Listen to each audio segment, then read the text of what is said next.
Are we Hello, going to start everyone. now? I am Violet Paladin, and today I'm joined by my friends, my real life wife, Aura Draws. Hello, yeah. We've got Sleeping Dragon. Okay. What's up? We've got Lasse. Yo. And Mabzuck. Me. Greetings, everyone. Oh, I thought you were saying okay. He's up. Uh, Okay, yeah. So we're starting a brand new D and or D adventure. I've been wanting to play this game for a hot minute. Took some time, went into the lab, started a brand new one. This time we're gonna be cowboys. I haven't given you guys the map yet, so let me just No, jump. I mean, I know it a little bit, right? Like the Yeah, thing. I made a Yeah. a little bit of a adjustment and shit to it. So Okay.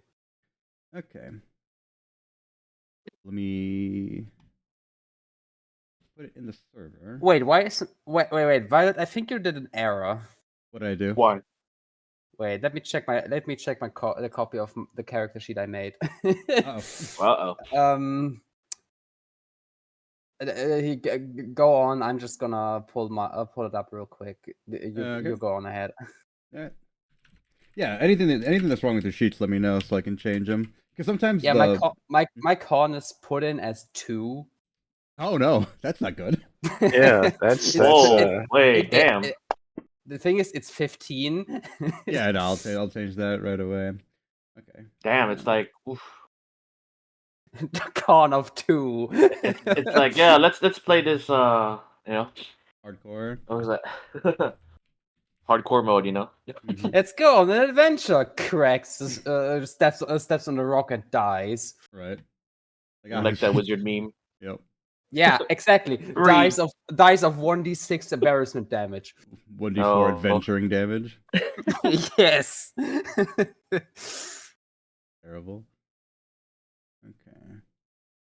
It's like it just sneezes on you. You died. What? I stepped out of the church. You died. Why? Divine intervention. Also, you're allergic to sunlight.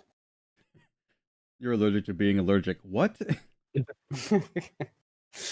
Terminal illness. No survivors. Okay. Let's jump over to the game. Yeah,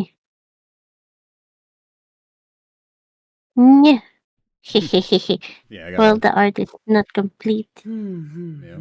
Even I already put the art there. The sketch, I mean.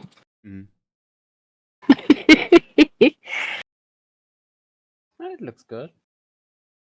It's still I sent Puppy a colored sketch just now. Oh, I didn't see it. Yeah.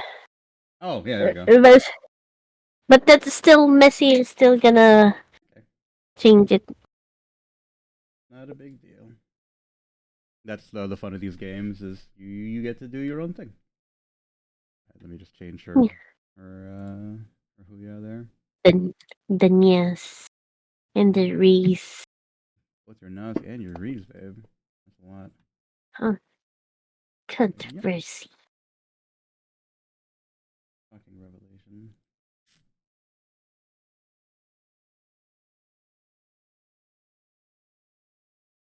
Oh, refresh. There we go. Bring up Miora. Okay. Yeah, so whenever she gets done making everybody's avatar, they'll have their own good one. For right now, we just have our mean ones. That being said, I do love these. they're really good. Yes. Oh my lord. Okay. So let's see if I can get the world map up here for you guys. And yeah, this is my. It's not really my very first D&D. I did play with someone, but not to be mean, okay? But it's just the JM. It's hard. The English is hard for me to understand the way he talk English. I'm rolling for perception.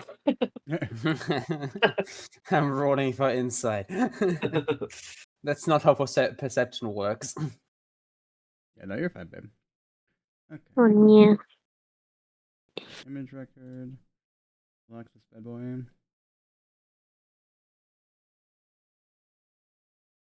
I hate that I can't share the map when it's full screen. I have to minimize it and then share it with you guys. It's Meow, that's nice. You had to minimize it first. Yeah. That's funny. I don't know why, but that's just there. It how it is. Yeah, so this is what I've got so far. Obviously, I'm going to change some stuff as we go on, but oh, hey, Mav, you're there. How is the music too loud or is it good enough? I had you muted on Twitch, so I wouldn't hear double sound. But let me turn it up for a second. Right. I had you muted Now I'm seeing on. I echo. wouldn't hear double sound, but let me turn it up for a second. Now I'm seeing echo. Yeah, where's that echo coming from? Yeah, 'cause I'm not That's monitoring weird. it. So. The music sounded fine when I turned it up. It was soft. All right. All right, close that. I don't need you. Oh yeah. Okay, so yeah, so this is the map that we're gonna be playing on. It's called Magnum Ferrum. It's a small island about the size of Australia, and Australia's a continent, right? But remember, everything in Light Hollow is incredibly huge. So even though these squares look like they're very close together, each one of these squares is about a day's worth of travel. Mm-hmm. So this place is pretty spread out, and there's various things going on here. All of you are natives. The thing with Magnum Ferrum is that it's so spread out and so far away from everything else on the mainland that a lot of news doesn't travel here. A lot of advancements don't really travel. So things kind of just evolve laterally here. This is a cowboy themed, adventure. So we do have like 18th century technology, horses, carriages, limited firearms, stuff like that. But obviously there's magic too. So artificers are in high demand, and there's a lot of good stuff you can do with magic. The seas around Magnum Ferrum are incredibly rough and tumultuous. So unless people who really want to come here, you guys are basically isolated. But anything good that happens here, you don't have to share it. Anything bad that happens here, no one's gonna come save you. So, I guess what we'll do is we'll do a little round robin, and everyone can just briefly describe their characters, what they look like, more or less how old they are, and what they do for a living here in Magnum Ferrum. Who wants to go Oh first? wow. No. You wanna go No. first, babe? I don't have a, Alternative, I don't have a alternatively, ready script for that. I only told you like yesterday, but yeah, if I'm going to go first, well, I don't have a script, but alternatively, but we just roll a d4 or something. Okay. If somebody's prepared, they can go first. I'm just saying. yeah. Danny, what do you think? I have something. Mhm. Yeah. So basically, my character, his name is Morin Stoutboot. I'm a dwarf, and my father was from this town, and I had left the town briefly to get married and had kids. But I got a letter that, or I should say, I stopped receiving letters from my father, and then I decided it was time for me to come back. And so now I've been back in the town for a while, and I've been trying to find what happened to my father. And my father was the owner of the blacksmith shop in the town, so I've taken over his job at the blacksmith, as well as I've picked up a job as a miner Mhm. in town. So basically, I'm just trying to maintain everything, help my family, and figure out what happened to my father. Okay, that works for me. Who else? Yeah. Violet, do you want to say something? Oh, am I muted? No, you wanted to say something. You just stopped in the middle of the. No, I'm saying that works for me. Anybody else got anything? Yeah. My character's name is Beak. He's a lizard folk ranger. Okay. Mhm. He is not living in basically not living in any town. He's normally outside in the middle, kind of in the middle of nowhere. Mhm. He is a Wainwright though, and he can also, but he also, since nobody really is coming by, he picked up chicken farming not a while ago. Oh no. Wait, you picked up chicken farming? Yeah, he picked up Oh, chicken farming. was what? He's like, nobody's coming by, so I might as well. Okay, just to clarify. Mm. Yeah, that would be the gist of it. Okay, and then Shinoa, what do you got? Oh, Shinoa, she is like Kaganesti wood elf. Her she is basically the last of her tribe.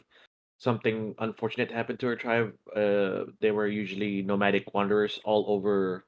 What was this called again? Magnum Ferrum. Mhm. Um, then they met they had like were attacked mysteriously by mysterious animals. Then, as a young child, so she was like the only survivor. She's over 100 years old, still considered young for her age. But so really, basically, she's been just working as like a mercenary scout for parties, like foraging parties. Mhm. Anyone for anything like vanguards and stuff like that, or anything they need to go all over the place. Mhm. So she's just selling her services and everything. Whoever can willing to pay. Never sticks around. She just like rotates through all. I mean, from all the maps, she just rotates everywhere. But mostly sticks to the forest. Okay. Hi, babe. The lasses. What do you got? Okay. My character name is Miara, and I went to another like village, city, stuff like that. Mhm. Going to different cities just to get the do human works like a bounty stuff like that or quests like that. Try to live out in India, Mhm. and also uh even though I like live in our like cat village, I still do go to the human village because it's more adventurous there than the cat village. So I do like bounties and stuff like that. So Mhm. I'm a I'm a I'm a rogue, yeah. Magic daggers. I kill quietly in the night. Yeah, In the night, babe. that's it. Mm-hmm. Silently. Okay. All you, all you. The last thing you remember is the re when you die. Yeah, babe. The ring. Okay. So we will start with Morn, actually, because in case Danny has to leave out here early, he'll be ready. I'm not going to do any maps for this one. It'll just be theater of the mind, because we're never going to come back to these places, more or less. So Morn, All right. you have been contracted because of your fighting ability and your dwarven heritage to guard miners in the Vanderschiff mine. The Vanderschiff mine to the south is one of the largest ore refineries, or largest iron ore mining operations they have in Magnum Ferrum. There are other bunch of smaller ones that don't even have names half the time, but this one is just a huge deposit of iron.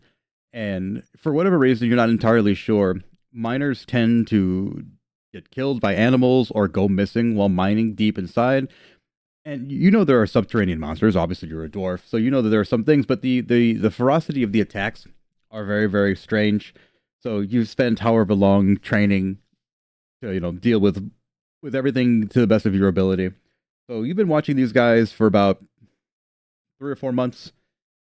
Everything seems fine. Every now and then you'll have a random attack, but by the time that you get to where they are, the creature has either fled or it's hard to describe. Like when you physically see it, your head kind of gets like fuzzy, but it manages to get away. And so far under your watch, nobody has been killed. Um, Okay. so as the night falls on this particular night, everything seems more or less the same. It's kind of like hot and dusty, and until the sun completely goes down, then it gets cool. And you hear in the distance the distinctive clip clopping of horses like approaching the mine. Um, I go out to see if I can, to see the horses who's coming. Okay, so you get up to a post like on a ridge, and you can see that there's a singular man on one horse, and then there's a horse with saddles and everything, but completely empty next to him.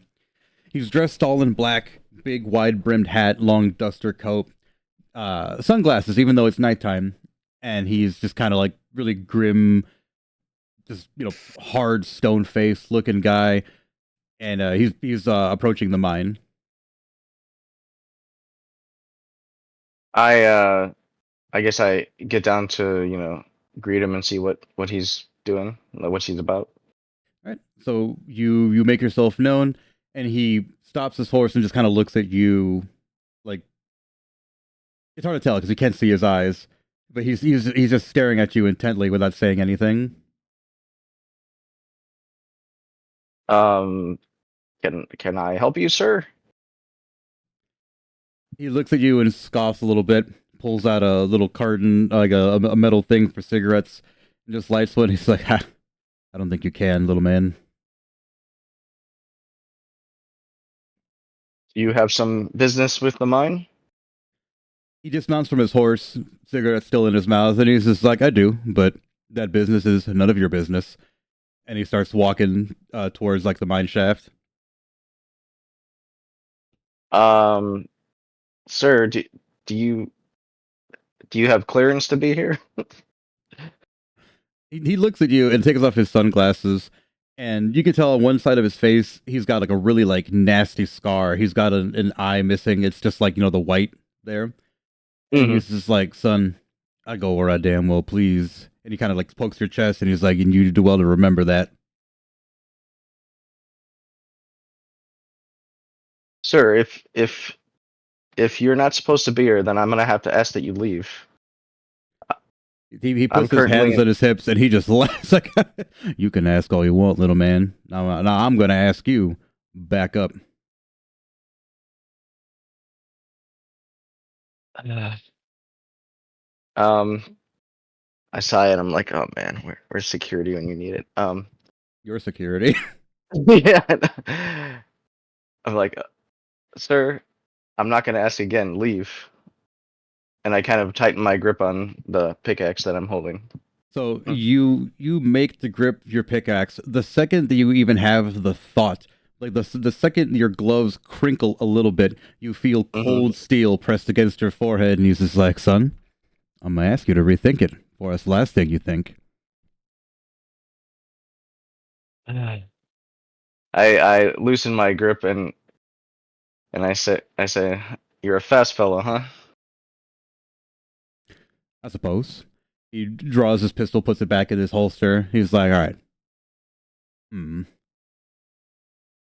What do you know about the attacks that have been happening? Roll a history check. All right. History. It's on the skills page. Okay. So, with your dwarven knowledge, you know that these subterranean attacks are strange even for monsters that live in the deepest dark. They seem to be very opportunistic.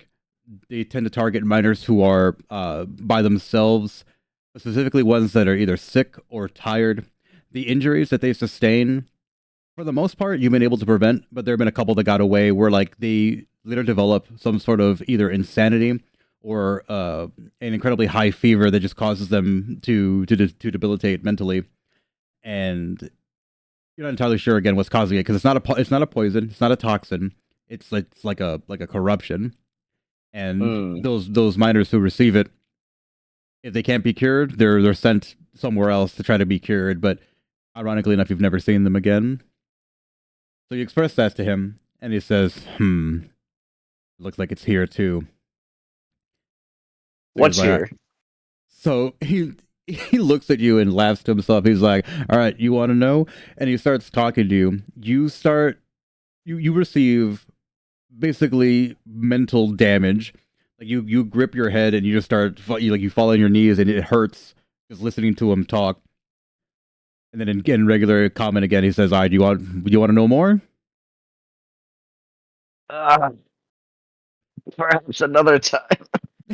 He's like, that's what I thought, little man. Just kind of like pats your head condescendingly. And he's like, stay here. I got business to do. So he goes down into the mines, and the rest of the miners in the camp, more or less, they saw what the hell happened. And they were just like, hey, Lord, what happened?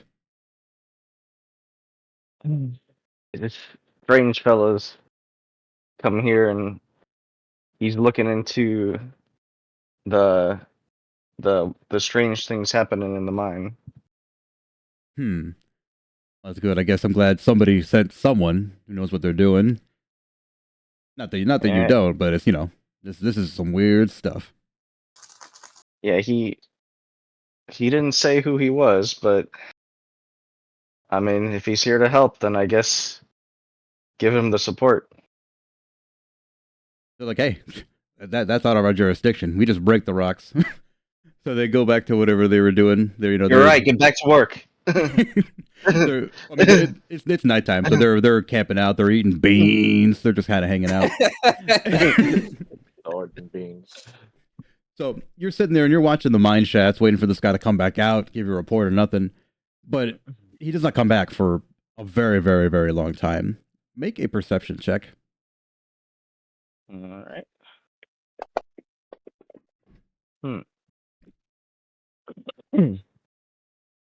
I got a 6. Okay. So you notice the man's horse. He left it behind when he walked inside the mine, and the horse is like looking at you and then looking at the ground and kind of like pawing at the ground with its hoof. Is the other horse doing the same thing too, or just one of the horses? No, just his horse. So the horse is just kind of hanging out doing horse things. Okay, I go over to the horse and I say, "What's going on there?" So the horse all looks right? at you and then looks at the ground and then hits the ground with its foot. I look to see if there's something strange on the ground where it's scratching. So you look down and you see that the horse has scrawled the words "help" in the sand. Help. Make an animal handling. Okay. Uh, 11. So you look at the horse's eyes, right? And you notice that the horse has one regular eye, but one eye that's scratched and blind, and it looks just like the guy who wrote it. Oh. I turn and I say, Have any of you guys seen where the man went in the mine?" All the miners look at you and shrug. No, we haven't seen him. No idea what's going on with him. All right. The horse like neighs, shakes its head, and both of its eyes are back to normal. I just kind of shudder, like, "Oh, that's a weird horse." But I'm like, "Oh, I better go check to see what's going on with him." Yep. And so I tell the other dwarfs, like, "You guys just watch outside, you know, be vigilant in case something happens." And then I go in the mine. Okay.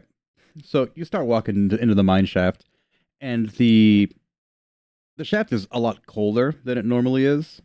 And even though it's underground and all that, it's normally pretty cold, but like you feel like there's a breeze coming through here. And after a certain point, when you're far enough from the entrance, that shouldn't be the case. There's no way the airflow to reach all the way down here like that.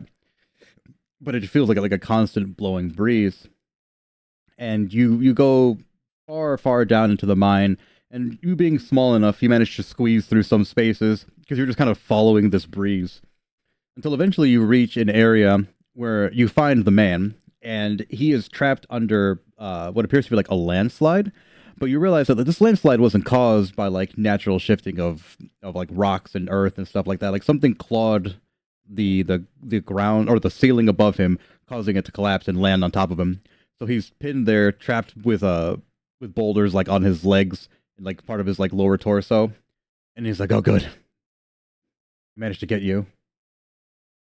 I look up, I guess from the ceiling where the stuff fell down to see if like I see any movement up there, and then I start walking. Well, at first I look. That's the first thing I'm gonna do. Yeah, you look around. Everything in the room seems to be basically empty. There's nothing that you can see. There's no like bricks on the ceilings or anything like that. So the man just waves you over. He's like, "Don't worry, I chased it off for now. Help me." All right, I kind of get over there and I grab my I guess shovel to try to like wedge it off of him first. Okay. So, And give me an athletics.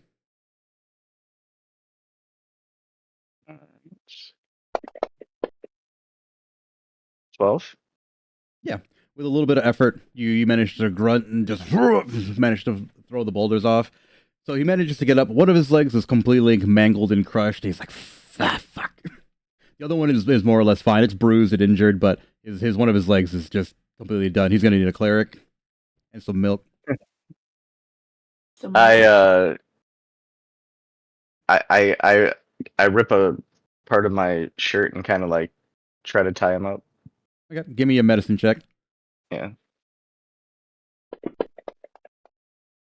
Oh, that was almost a one. I was like, oh no. I know. I was Rip like, his leg off. All right, so you take bits of fabric and a pickaxe that was left behind as a splint. So now he's got a little robo claw foot, and you managed to. Where's that echo coming from? Where's the echo coming from? Where? Where's what coming from? I'm hearing my voice again. Is Do somebody you have listening your through stream on? speakers? Nah. Not me. No, my speakers. This Yeah. is destroy or Weird. I'm hearing my voice did not again. destroy. Yeah, so you managed to split this guy's up, and he starts to walk again, and he's like, "Yeah, thanks for coming for me. This thing is incredibly strong. I need to get back to." And then your head starts to hurt again. And he's like, "Oh my god. Okay, well, hang on. Since we're this far in already, there's really nothing I can do at this point." So he reaches around his neck, and he pulls out a like a locket that's got a small glass vial, and he's like, "Here, drink this." All right. Is this some sort of okay? I kind of like. Well, I want to do an insight to see if like he has good intentions or bad. Just because I'm still a little hesitant on this guy. Mm-hmm. Yeah, this guy's on the verge of death. Like he has no reason to lie to you about anything. All right. That after like taking it for a second, I chug the whole thing down in one gulp, as if I was at the keg or the tavern. So you chug it down, and even though you're a dwarf and you have an immunity to poison, this shit burns your veins. It scorches your throat. Your eyes roll back into your head. You feel your nails, your teeth, your hair. Everything hurts and burns. And the guy kind of sits down and like watches you and is like, "Yeah, it's like that sometimes." I need you to roll a Constitution saving throw. Oh, what did you give me? And then Constitution saving throw. You should have advantage on that because you're a dwarf. Yeah, All right. 21. Okay, that's good enough for me. Yeah, so you eventually you manage to grab a hold of it, and you're just like, and manage to like force the pain down. And the second you do, it feels like you've jumped into a freezing cold lake, and you feel like you're seeing the world for the first time. You see colors that you didn't know existed. You see faint traces of magic, and you see the claw marks on the ceiling very, very distinctly. You see them like almost outlined, like in a video game. You're trying to like look for something. It's just you're like, huh, what the shit? And you're just kind of looking around, and the guy's like, yeah, I'm surprised you took. So what are we looking for? What is this creature? So he's just like, well, son, this thing's a demon, as you should now know. Make a history check. History.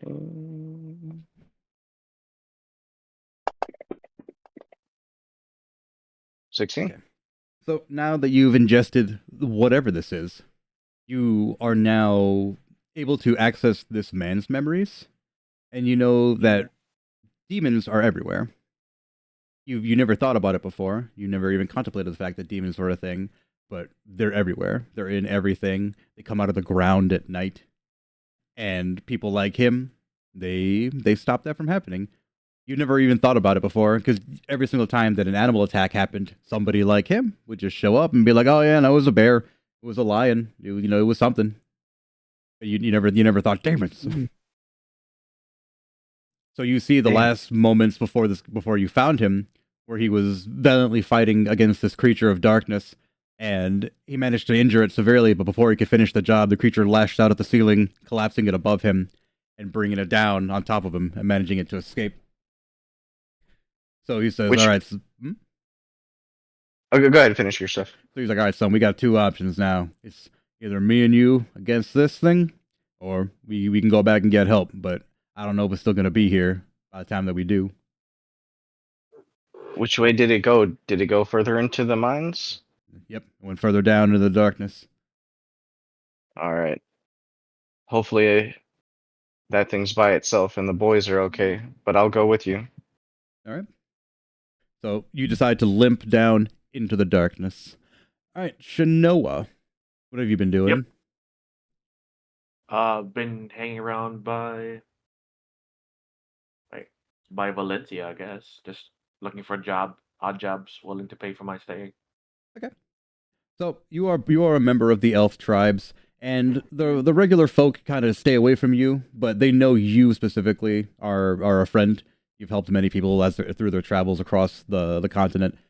Mhm. You've never had any kind of like ill intentions or anything like that. So it's kind of Bad for racist, business, but you're one of the good ones. So you're Bad sitting for there. business if I put people over.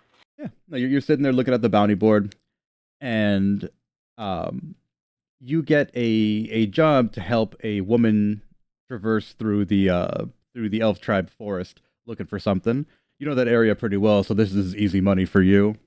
Mhm. So you meet this woman, and she's a very, very elegant young woman, maybe like 20 something, all dressed in black, very wide brimmed hat, duster coat. And you spend the next like week or so walking up and down the trails. She stops at like completely random places, things that like don't have any kind of value, but she'll stop and like collect dirt, collect water. She'll take some wood and she'll burn it. And give me a perception check when she burns the wood.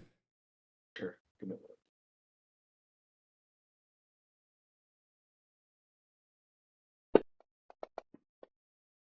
13? So you notice it distinctly. Like it's kind of strange. Fire burns like white if it's really hot, or real red, sometimes blue if it's like not a particular, like a gas flame or something like that. But this fire is like purple, green. It kind of like just oscillates between colors that shouldn't be for fire. And she makes a note of it in a little book, and she says, just grumbling to herself like, good. All right, we're on the trail. Can I make a nature check while she does the Yes, wood burning? absolutely. 17.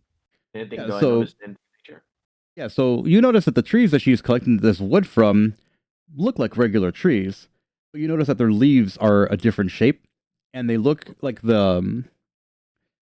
Lasso, you're a plant person. What do they call it? Like the veins in the leaves? Do those have a name? Yeah, but I don't know the English word for it. Ah, well, those things, the leaf veins, they Yeah, actually yeah. look like I know what you're talking about. Yeah. Okay. yeah, but they The and- ivies?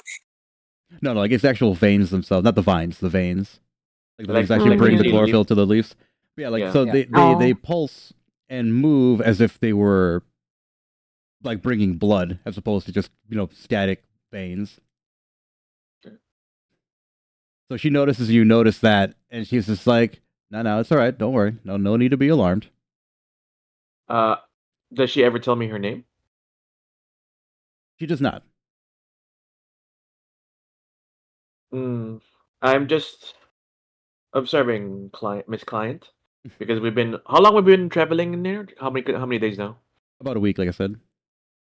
We've been just traveling all over the forests, and you're not really telling me what are you looking for. Usually, we So don't try to not stay here for over weeks. It's yeah, pretty dangerous around these parts. The she deeper we get laughs. in, She laughs when you say it's dangerous, and she puts her hand on your shoulder, and she's like, "Don't worry, I'll protect you." I kind of get angry at that. Mm-hmm. It's like, don't need anybody to protect me. She's It's like, like I've been. so when you say that, she kind of looks like, even though she's much smaller than you, because how tall are you? She's probably like my elves are like really not nothing probably higher than like 5'8". Yeah, Like she's still, pretty. still regular human size. So Yeah, she yeah. starts to look up at you a little bit, and she's just like, "Well, then why are you scared?" Not scared, cautious. Not There's scared, things in here not that scared, even our cautious. even shut up. That's how she behaves. I was like, well, be it on your head. So she There's puts her hands on her there's like hips and just kind of like marches away into the forest, and she's just like, "Make camp, ma'am." sure, I'll help make what I can. So I'm she getting paid anyways. Yeah, exactly. So she disappears for a couple of hours, and you're like, that's kind of weird. She should be back by now. You Yeah. don't see her, you don't hear her, and then you hear like the loudest gunshot you've ever heard in your entire life, and you see a bright like red flare kind of just like pop off in the distance, and you know more than likely that's probably her. It's like, here we go. I unsling my great axe and just head over to the direction. Okay. So you start beating feet over to the sound, and you hear it a couple more times, but you don't hear anything else. You just hear explosions, see a bright red flash, and then give me an Arcana check, actually. Oh damn. Oh, actually good. So as you're running towards the sound, your head is getting fuzzier, and your tongue feels like it's being electrified, like you've been hit with like a shocking spell. It tastes like iron. You smell iron in the air, like something is happening. You're not entirely sure what is going on, but you continue to push forward until eventually you jump out into a clearing and you see the woman there facing down something. You can't make heads or tails of it. You stare at it, and again, it causes you physical pain. You grip your head and you just fall to your knees. Not again. Give me a wisdom saving throw.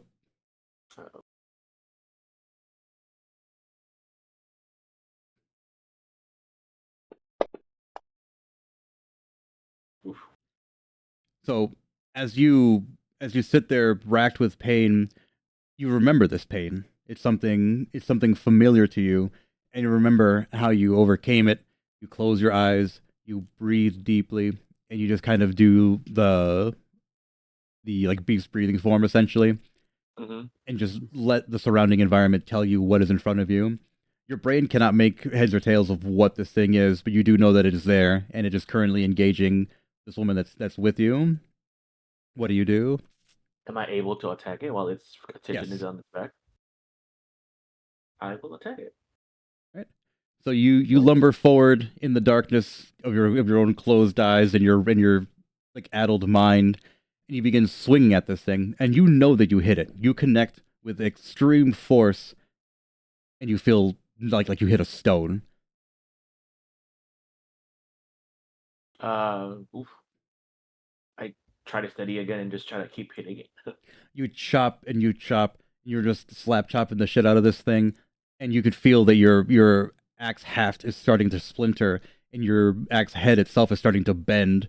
Whatever this thing is incredibly durable. It doesn't even acknowledge that you're attacking it. It is just focused on the woman who is firing gunshots at this thing consistently. Damn. I can only notice its presence, not like its body or anything, right? If you open your eyes and look at it, because you're thinking to yourself, maybe I'm hitting a fucking rock or I'm hitting a tree or something. But again, when you open your eyes, like and just fall down again. You physically cannot look at it. You can't comprehend it. Yeah. So as you try and do this, eventually your axe just shatters and splinters. You're just hitting it with the stick, the pointy, sharp splinters of the axe, and you feel a force from behind you grab and pull you. You're like, no, idiot, like this. And she reaches into your hand, and you feel the heaviest weight you've ever felt in your entire life. You don't know what it is necessarily, but you know that it's a weapon. I I rage at it and just keep now whatever she gave me, just use it to whack the thing dead. I guess try to. Shanoa, when you rage, instead of it being a boiling fury, spit flying everywhere, eyes all fucking googly, you instead feel incredibly calm. It's like all the animals in the forest have just completely vanished. The woman herself has vanished. It's just you and this creature. You open your eyes and you can physically see it, even though it still causes you pain, but it doesn't cause you to crumple anymore. You look down at your hands and you see an enormous axe made entirely of iron. It has to weigh at least 100 pounds, more so. And you could probably hurt this thing pretty badly with it. So give me an attack. Just make a raw attack. Like this damage attack now? No, Just like yeah, damage roll? I got just damage roll. Yeah, Oh, I thought you said attack roll. that's fine. So before, when you would swing with your axe, it would kind of just bounce off and deflect, and nothing mattered. This thing, when you finally swing into it, you hit this thing so hard that it roars an inhuman roar. And this time you do buckle to your knees and drop the axe. But the woman says, "Good, good," and you feel her physically slide next to you, and you just unload, just bam, bam, bam, bam, bullets into the hole that you made. This creature roars and runs off into the forest, the axe clanking behind you. And after a while, your rage subsides, and you're able to open your eyes again. Like I just panted the effort and everything. I was like, and I look at the woman. The woman herself is not severely injured. She's taken a good shot to the side, but she managed just to keep her distance from it. She's just like, that good shit, and like just punches your shoulder. It doesn't do anything because you're a fucking barbarian. She does it again, like try to make. She's like, fuck. You know what? Whatever. She's like, good. I was like, I pointed. I look at her and I pointed that thing. That was one of the tribe's shadow things. So she looks at you quizzically. She's like, you've seen this before. You've seen these things before. Yes, they killed everybody. She tells you to sit on a nearby stump, and she pulls out a small light. It looks like a wand, maybe about 2 or 3 inches in length, and she just kind of holds it above your eyes and tells you to follow it with just your eyes, looking you up and down. And she says, give me a wisdom save again. Wisdom, okay.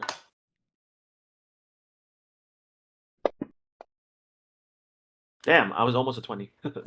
Yeah, almost. I was hoping we had 20. Can I use the reroll then? Absolutely. Reroll. Okay, better. Yeah, so she thinks she catches a glimmer of something, but then she inspects it again and she says, no, it must have just been a shadow. So she's like, no offense, but it seems that your animalistic tendencies have prevented your mind from taking any kind of long-lasting damage. That's a good thing, though. I guess it takes a beast to kill a beast. And she's kind of like, not talking to you, she's just talking at you, in your general direction, to herself. I just like scoff at her. I don't care if I have to be a beast. I'll kill everything like those things are. So she looks at you when you say that, and she's just like, that's what I want to hear. She cups the side of your face, and she's like, open your mouth. I look at her quizzically, then do so. She did save my life too, kind of bit. She rips off a necklace from around her neck and just pours this horrible tasting fluid into your mouth. You convulse in fucking pain and agony. You are writhing. You have never experienced anything like this in your entire life. She sits on the stump and just watches you as you fucking just twist and contort. You're doing like the exorcism bridge. Your muscles spasm in a way that you've never experienced ever. You have never experienced pain like this.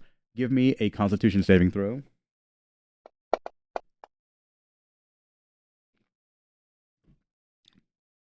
$19.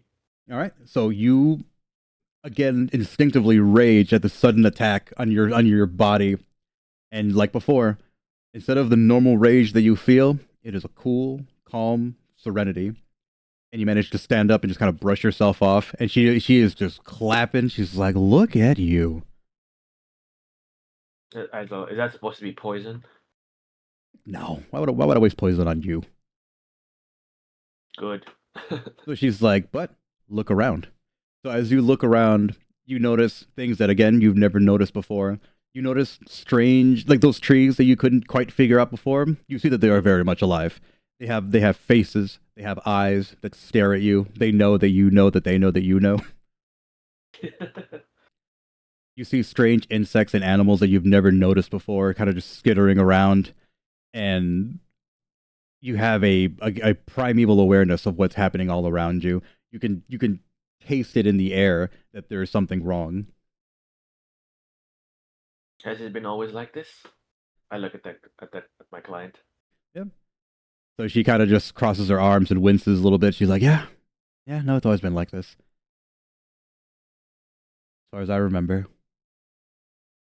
I just get over her really quick, check her wounds, see if I could like help her out with them. No, you're wounded. You can tell me what you need. I need to know. She says, "Well, I mean, I don't need to tell you anything. Think, Mark, think. Roll a history check." Ah, damn it! All are like all ones. Mhm. It's an 8. So your mind is still kind of fuzzy, but you you manage to piece together the important parts. Demons, and you notice that they're the demons that have been. Wait, what's his medicine check for? Just to help her. I'm just like Oh. bandaging her up because Yeah. while she's telling me, I'm trying to do that. So as you're helping this woman get bandaged up and you're taking care of her, your noggin is jogging, and you know bits and pieces of what's happening. You know that there are demons. You know these demons have always been here. You know they come out of the ground at night. You know that people can't know about them.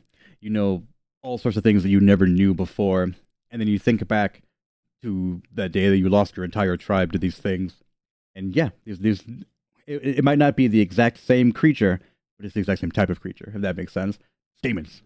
Demons took everything from you. So she gets bandaged up, and she says, "All right, well, we got two choices. You coming with me, or you heading out?"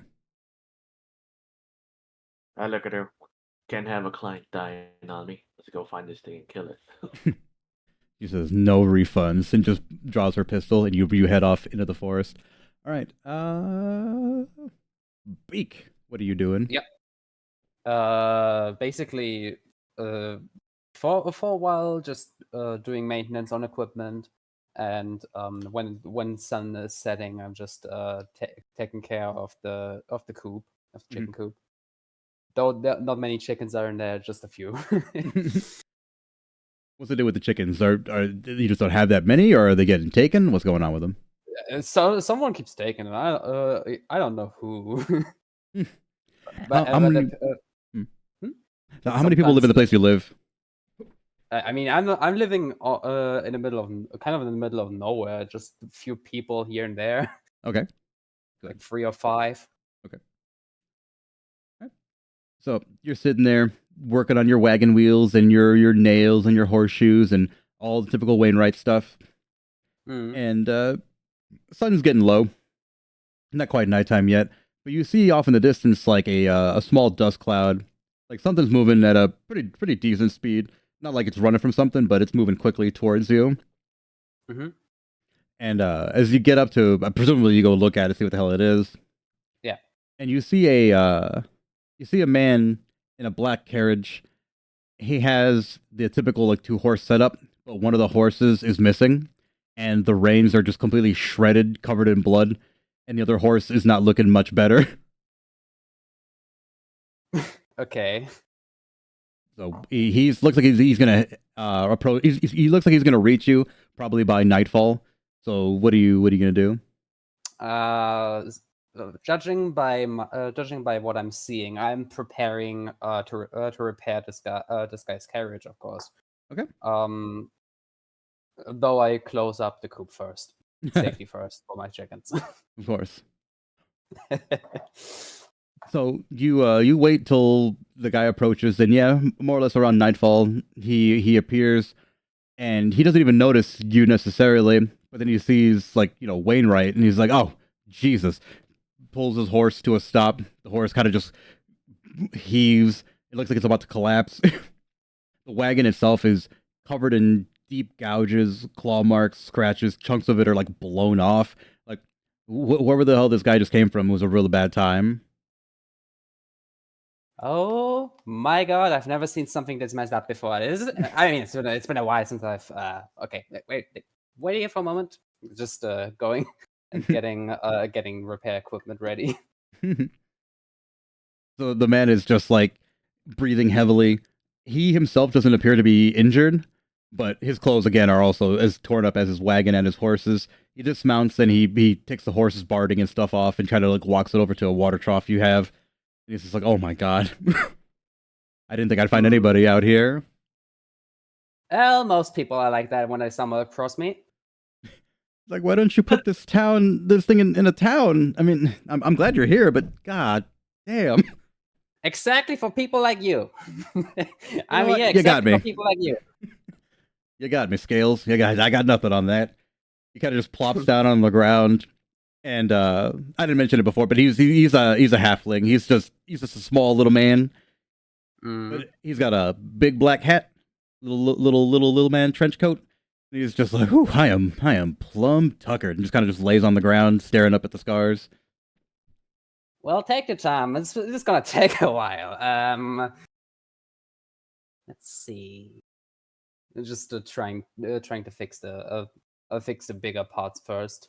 Okay, so give me 3 intelligence checks. Intelligence. I'm good at that. Oh, okay. Yeah. Okay. Oh.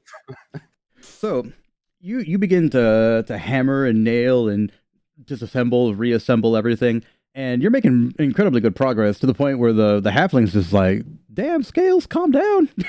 All right." Nah, I don't think I will. You are just like a machine, just ka-chunk, ka-chunk, ka-chunk, ka-chunk. The thing is just getting repaired at a breakneck pace. But you get to the back of the carriage, and he's like, "Hey, Scales, I'm gonna you mind me now. Don't you look at the back there." Why not? He's like, well, it's hard to explain, really. It'll kind of make you go insane. Just a little peek. Give me a wisdom saving throw. It's like, it'll make you go crazy. I did a little peek though. Crazy? I was crazy once. So you poke your little lizard head around, little Rango eye, looking around the curtain of the back, and yeah, you just fall to the ground. You're like, It's like, Scales, I told you, I done told you, don't do that. It's like a cartoon. Don't do it. I'll do it. I told you, don't do it. Worth it. Die. But when you're falling in your throws, you actually see something that's very unusual. You can see your chickens. You can see your chickens just being taken, murdered, eaten, their feathers and bones lining some sort of strange cave. And you don't know for sure how, but you are confident whatever the hell this thing is what's been taking your chickens. I'm turning around, going to the going quickly to the house, getting my bow and arrows, like motherfuckers. So the halfling is still laying down. He's like, hey, Scales, what are you doing now? Hang on. Well, I'm fucking staying with chickens. He's just like, he's like, those were your chickens? Yeah. He's just like, well, I'll be. Ain't that divine justice? So he's just like, Slim, how about you work with me here? I got a little proposition for you. He's still laying on the ground, by the way. He's not even like, he's so tired. he's trying to fast talk you with his hands just like up in the air, but he is fucking exhausted. Okay. So I just I sit down, bow in hand. In the other hand, just a couple of arrows. Just okay. He's like, well, first of all, Slim, I'm gonna tell you, them little arrows ain't gonna do nothing. You need these bad boys. And he pulls out a little quiver of just completely iron ones. They're incredibly heavy. You've never seen anything like. Even the fletching is iron, and you're like, how the hell? He's like, well, you need a bow first. So if you reach into, he tells you to go into the side of the cart. And there's a giant iron bow. And he's just like, yeah. And I never thought anybody would need it, but I mean, well, I'll be. Now this thing right here, he kind of just like points at the back of the wagon. He's like, this is one of them. You want to wrangle all them varmints? Well, sounds good. Yeah, sounds good. He's like, I see you ain't got no fear about you. I don't know if that's just lack of fear or lack of sense. Hey, works for me. So some people tell me I don't have any lack of sense. That's why I have a shop out here. He's like, I can't argue. You got me twice, Slim. So he reaches around his neck, pulls out this little vial. He's like, here, drink it. It's going to taste like shit. It's going to feel like hell, but, Do it. Okay, just so we get this straight, for the con saving throw, it's actually a +2, not a -4. Oh yeah. Let me fix all your stuff right now. I can forget to do that. Okay. So what is your 15? Yeah, it's 15. Okay. And then what else? What else is wrong? The AC, because I have a 15 AC 15. because I have scale mail. Okay.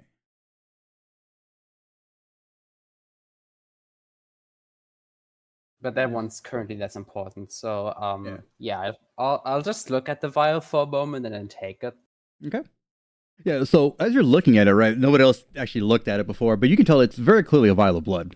And inside the blood, you can see kind of small things running around in it. Like it's not just blood. Like there's something going on in there. You're not entirely sure what. But you're like, hey, down the hatch, drink it. You fall to the ground and you just start doing like a cartoon cartwheel. You're just it's like when a cartoon character eats like a really spicy meal, and their body parts just like flying all over the place. Their eyes get all huge, and you're just like, ah, woo, go. And eventually, just steam comes out of your ears, and you snap into the sharpest focus you have ever had in your entire life. You could count every single feather on your chickens. You could count the individual number of seeds you've fed them. Like you just see everything. Nothing escapes your vision now. You can tell the wood grain from the cart, even though you're far away from it. I just blink with one eye at a time, just Yep. left, right, left, like eh? Yeah. He's Oh, like, that's unusual. he's like, that's what I said. Pretty good, huh? Ain't much for taste though, but I mean, damn. So he points way off in the distance, and he's like, now, normal folk couldn't see it. But do you see that signpost? So give me a perception check with advantage. With advantage. Intimidation, investigation, performance, perception. So you're sitting there looking with the one eye, and you're like, and you're like, wait, I got two of them.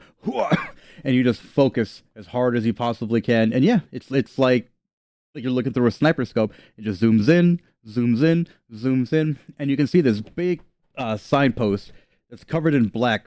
And you can kind of tell that like the ink on it is not visible to regular people, and it just says varmints with an arrow on it.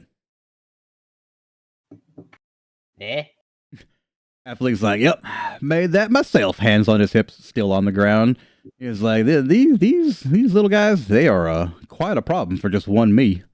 But now that I got two, well, not two of me necessarily. He just starts devolving into this thing where it's just like, two of me, well, two of us. Like with the two of us individually at a team together by ourselves, we can take care of it. You're just like, this man is confusing as all fuck. But he's like, just let me rest the spell because I am, like I said, plum tuckered. And he just instantaneously on logs. Yeah, so I just gonna drag him in the house and put him on the rock. Okay. So you're letting this man sleep, and you decide you're gonna take a little time to play with your bow. The draw strength on these bows is outrageous, but when you fire these things, it creates a loud whistling sound that's kind of scary. It sounds like what we in the real world know is like an Aztec like death scream whistle. Like it just sounds horrifying. But you'll hit like trees and rocks, and they will just shatter and crack. Like the bow is outrageously powerful, and you're just like, well, shit. Yeah. I just every time I shoot an arrow, I just look at the bow like, I did that. Yeah, every time is like the first time too. It's great. All right, Miaura, what are you doing? Yeah. I'm in the. Everybody is like all over the map. Right. Is it? Mhm. Yep. Okay. So I'm in the Valencia. Mhm. I don't know if there's like, there's like a adventure guild? If there's an adventure guild, yeah. I'm in an adventure guild, looking at the quest board. standing on the chair because I'm small. I'm looking at the quest written there, trying to tiptoe because the other quest, like on the papers, is freaking high. So as you're So sitting there I was reaching for papers, a man walks up and just kind of picks you up by the scruff of your neck and just puts you like on the table that you were looking at, and like not even like doing it for you. It's just so that he could fucking stand behind you and then wave over to somebody behind the counter. thank you. I'm like to help me all my predicament here to look at the the papers high, way high above me. So he looks down at Yeah. you and he's just like, "Yeah, sure." Anyway, and he was talking to that lady, and they are talking in a language that you can understand, and that's strange because you're a rogue. So I need you to make an intelligence saving throw. So what you're gonna do, baby, is you're gonna double click your character, and then My character, you. Mhm. wait, what? Where character? As in the icon on the top left? Is Yeah. it Mhm. double click? Okay. So now you're looking at your character tree, right? So you're gonna go to the top right where it says main. Main, yes. Okay. So on the right side, you see where it says saves. Hi. You're gonna scroll down, and then what did I say? Wisdom or intelligence? Intelligence. Intelligence. Yeah. So you're gonna double click Intelligence. intelligence, the int +3. The abilities No, saves. On the right side. saves. Oh, there. Double click the intelligence. Mhm. Oh, wow. Okay. So yeah, they're talking in some sort of strange language, and it hurts, but not too bad. You're a rogue. You're used to pain. You're used to it hurting. You're just like, that's weird. It just kind of just like makes your head spicy. You're like, that's weird. And they finish the conversation, and the guy starts to like walk off, looks at you, and just like, and just keeps walking. I wonder what they're talking about. And then I start to look at the quest board again, thinking of what quest should I get this time to earn money. So you're sitting there looking at the quest board, but you can't stop thinking about that guy that walked in and out. Anytime that you start to like read a bounty or something or a quest, it just kind of your mind wanders. Your natural cat curiosity is just like, yeah, I got to see what that guy was doing. So you begin to tail this guy, and So it introduces another strange wrinkle because you're a rogue. You're an urban bounty hunter. You know how to maneuver around cities. This guy's like a ghost. So I need you to make a survival check. survival check. Yeah, Where that's is in your that? skills. Skills. Under the main, you go to skills and then survival. You double click the number, the +2. Survival. Survival there. Double click the +2. Okay. Yeah, so this guy, he's bobbing and weaving through crowds, but you're small. You're a cat. It's not that easy to get away from you. Until eventually he gets to where he's tied up his horse. And are you remaining hidden, or are you like, revealing yourself? Oh, excuse me. And stay hidden. Okay. So he gets on his horse and he looks exactly at where you're at, and he's like, I see you. Oh no. So he kind of How just like can you see waves me? you over, and he's just like, "What are you doing following me, cat?" I'm just curious of the language that you've been talking about a while ago in the adventurous guild here. So he looks at you and he's just like, Roll an insight. Insight? Mhm. Insight. It's still is it Skills. still here on the skills? Skills, yep. Insight. Mhm. I'm blind. It's Oh, alphabetical. there. Mhm. Oh, there.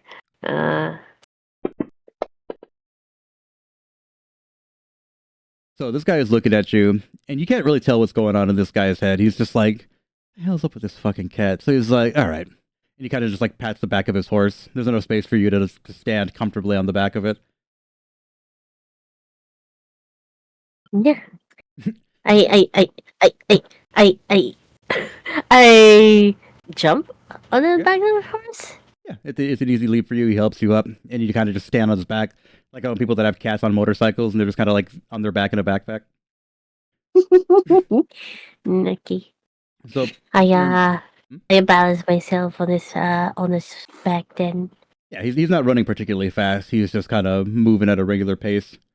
So he is heading out of Valencia and he's heading to the east. So I don't know if I can. Yeah, he's heading this direction. Yeah. So Okay. as you're going by, you pass a lizard man who's just firing arrows at trees, blowing them up, and you're just like, huh, that's weird. But you just keep on going.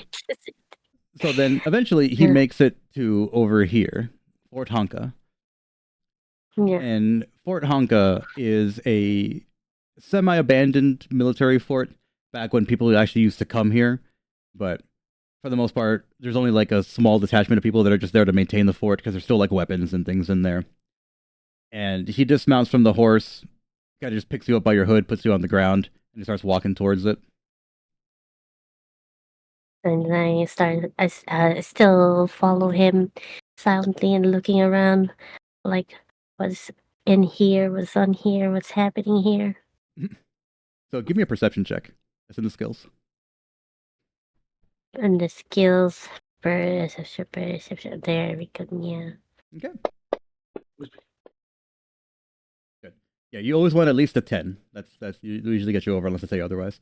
So you approach the gates of Fort Honka, and two uniformed soldiers from the mainland show up, and they've got guns drawn, but they're like, "Oh, sir," and they kind of just wave you in. They're like, "Oh, is that with you?" Pointing at the cat. What do you say, babe? Hello, yes.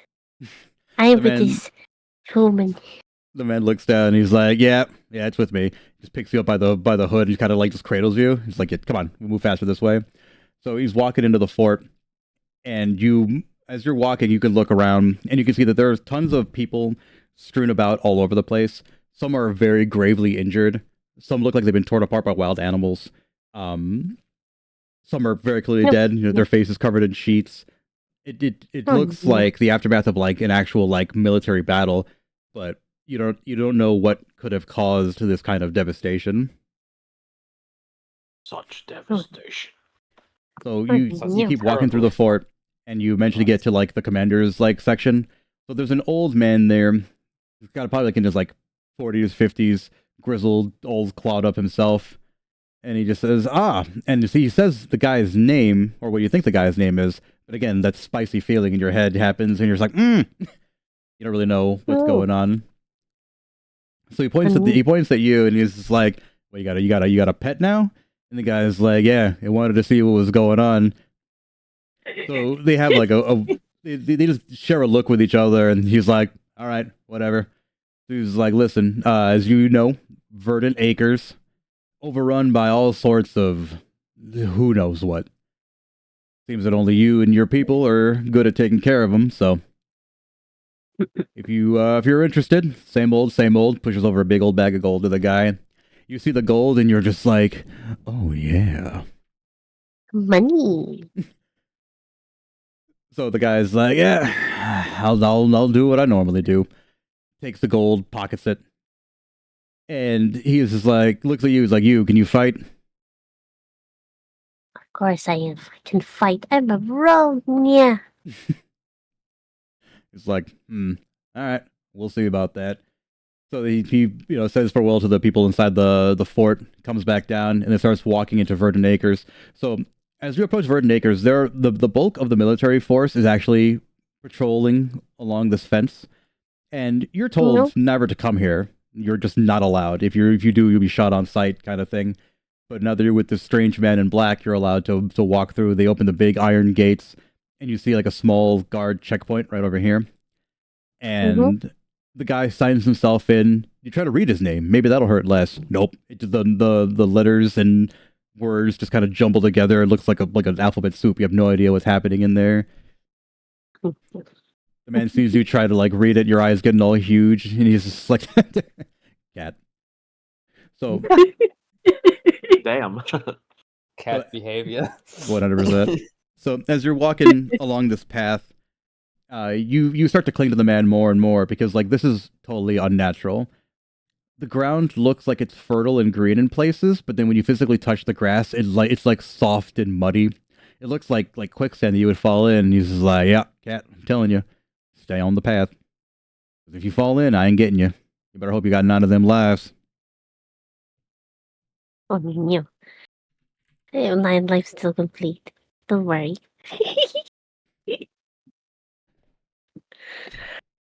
So he starts walking you through, and Yep. give me perception checks. Perception. Wait, check? Superception. Good. Is that right? Yep. So you are looking around. Everything in here is wrong. The trees are dripping with some kind of what you thought was sap, but you look at it and it's blood. The leaves are Oh, no. pulsing the blood out of the leaves. There are no animals. You don't hear any kind of birds, any kind of insects. It's completely dead quiet, which is just completely like just wrong for this type of area. As you're progressing through, the area gets darker as the canopy gets thicker, and you make it to about here before the man stops completely and he's like, "All right, hang on," and he hands you a little knife, and the knife is black wrought iron. It's incredibly heavy. You're just like, that's weird. A knife shouldn't work like this. And he's like, you're going to need this pretty soon. Oh. So he's like, all right, I'm not carrying you anymore in case something happens to me or something happens to you. We're not a team, all right? Okay. He's like, this is your tryout, kid. So he starts walking forward, and give me one last perception check. One last perception.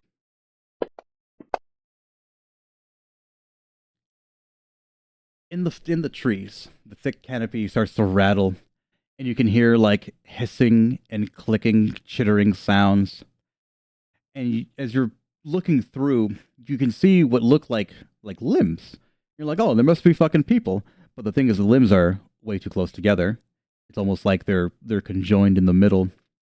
And as you're activating your cat senses, you're looking straight through, and you can see what looks like the upside down face of a small girl, but her face is contorted in pain, unblinking, mouth open in an endless scream. And the side of that just causes you just to fall down. Oh, no.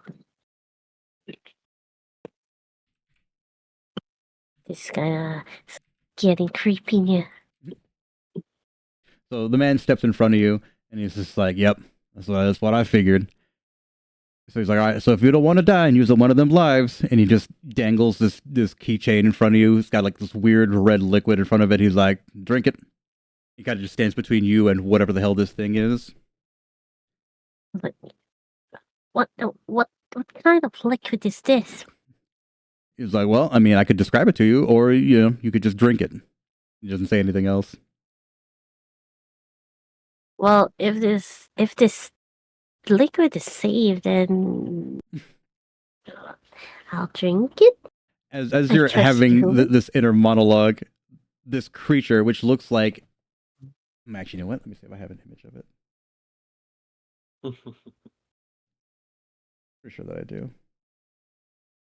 Yeah, it essentially looks like a spider made out of human limbs. Where the fangs would be are arms bent at an unnatural angle. The legs are human legs and hands. It's awful. It is one of the grossest things you've ever seen. It lunges at the man, and they go tumbling into the bayou, into the swamp. Oh no! To the icky part. So you're sitting there. The man has disappeared from view, and you can hear fierce struggling happening. And you've got the liquid in your hands. What do you do? I drink the liquid, right, and then run towards the noise where the man disappeared, and try to call. Although I don't know his name. Where the hell are? Where are you? Are you okay? So you drink the liquid and you just collapse in pain. You're grabbing your stomach and your head. You're writhing in agony, you're wriggling, and the dead silence that was around you before is now replaced by all the sounds that you could not hear before, and you realize that all the birds, the animals, the insects, everything that you couldn't hear before were just hidden, suppressed. But now you can see faint outlines outlined in whatever color you want them to be, and you can see the man struggling for his life against whatever the hell this creature is.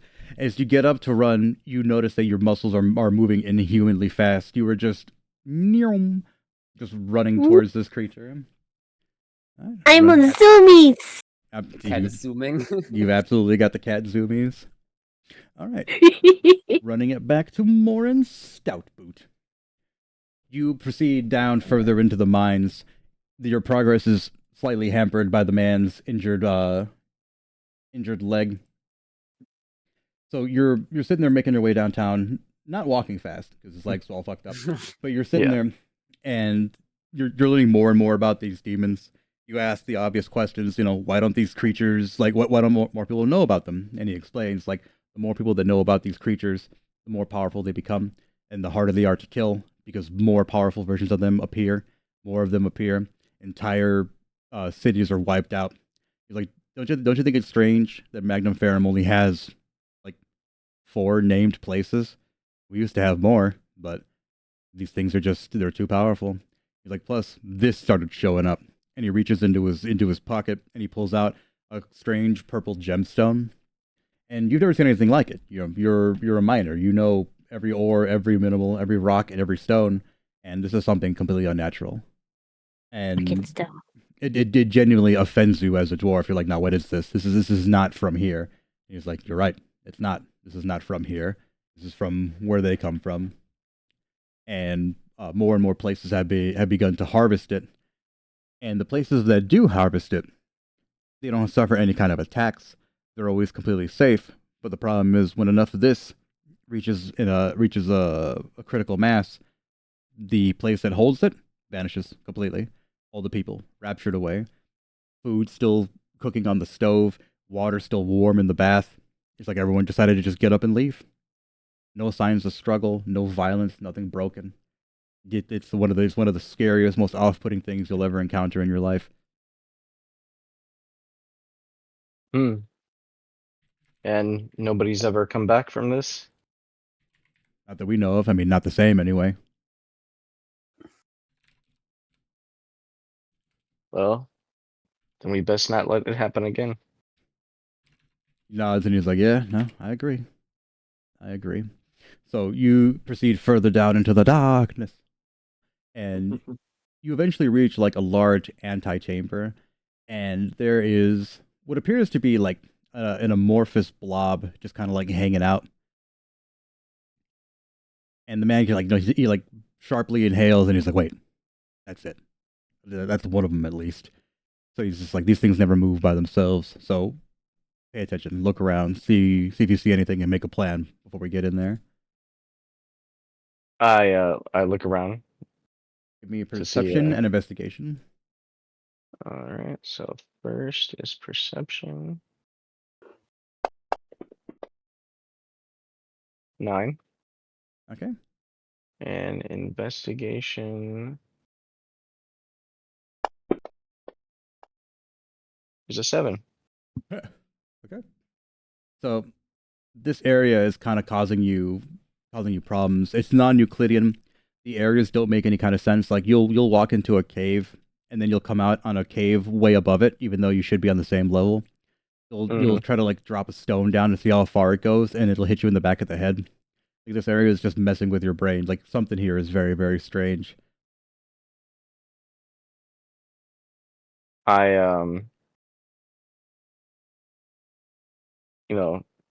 pull up. I guess I pull up my pickaxe and just kind of get ready to see in case something comes out, and I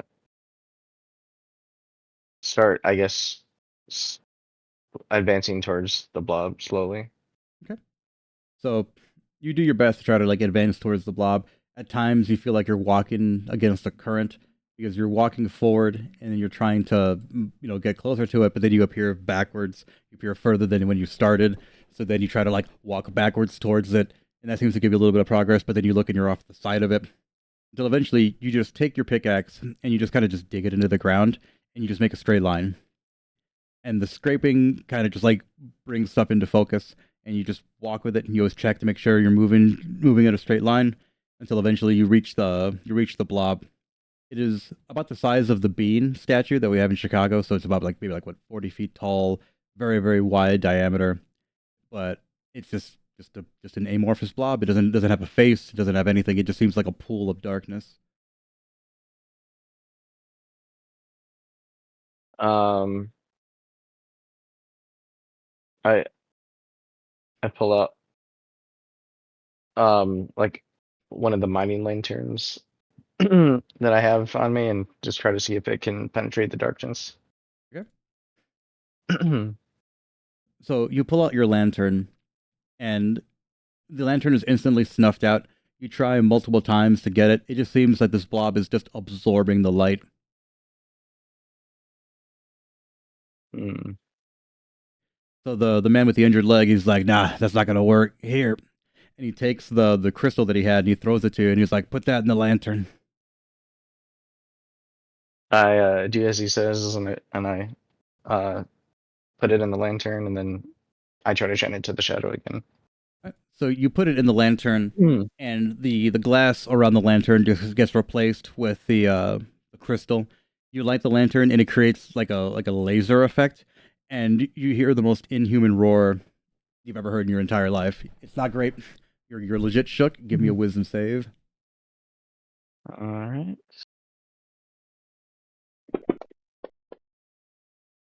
7. Okay. Yeah, no, you recoil in terror from this thing. You're like, oh, what the hell is happening? Your entire worldview has changed twice in the last like hour and a half. You didn't know these things existed before. Now you do, and you thought you could fucking take them, but now you get really close to one, and you are scared. So what are you doing? I I'm like trying to fight the fear and keep getting and trying to like inch closer and closer. Okay, give me another wisdom save. Where the, oh.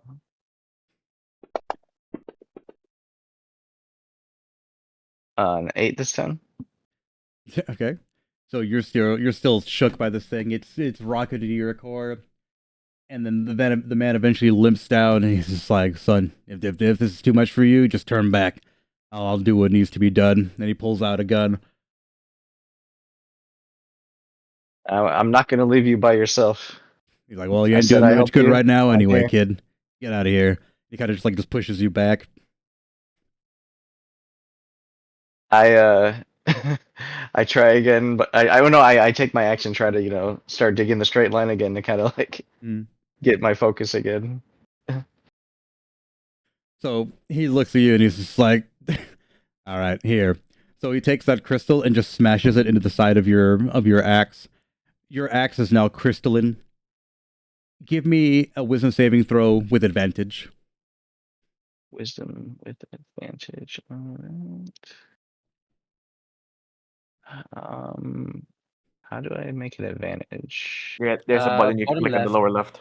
Yeah. On the bottom Next to left, there's a Oh, button okay. that So if says I hit it ADV. first. That's a All right. Let me see if okay. it goes through properly. Oh yeah, it did. Great. So you look at your crystalline axe and you look at the creature through the axe and you realize, like, yeah, no, this thing's alive. It can be killed. You swing your pickaxe at it. Give me just damage roll.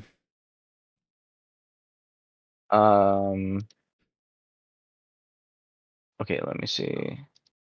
Because I don't think I actually have a pickaxe technically, so I'll just use my great axe in place. Where the heck is my weapons? 1 second. Actions. All right. I think this is the one. Okay. So you jam your pick into this thing and it just roars and screams and just kind of just disappears into the darkness. But it disappears in a different way. It doesn't. It's not like it ran. It looks like it was banished. Just pops out of existence. And the man just starts laughing. He's like, "That was it. Oh, So he's just like, all right, here. And he hands you an envelope and he's like, listen, we're going to make it out of here. But in the event we don't, you need to collect this bounty. And you just need to. He's kind of like fading. His words kind of slur and drop off. He's like, we're going to make it. We're going to make it. And then he just passes out. Oh no. I try to go over to the body to like protect him in case something comes at him. So as you're sitting there, kind of just crouched over him, he's unconscious. He's still alive, but you hear rumbling from below, and with your heightened senses, you're like, oh yeah, no, something's coming, and it's not safe to stay here. I try to pick up the man and put him on my shoulder to carry him out. Okay. So give me an athletics check. Okay. All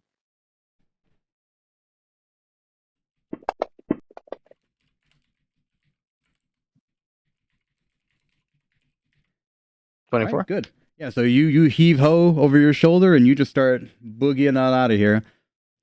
So as you're fleeing the darkness, you you notice that like the cave is starting to collapse behind you, and you can hear like grasping, clawing sounds trying to reach for you. So give me another athletics.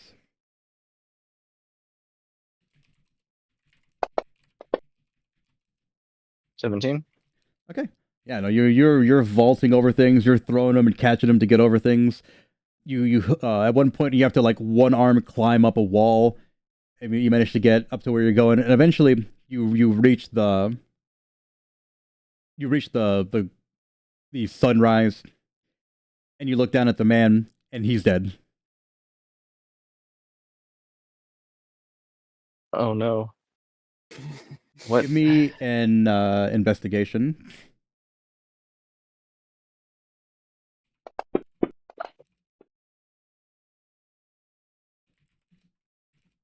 So you look down around this guy, and at some point during the climb, something had pierced him from behind, just directly in the heart, and his heart is missing.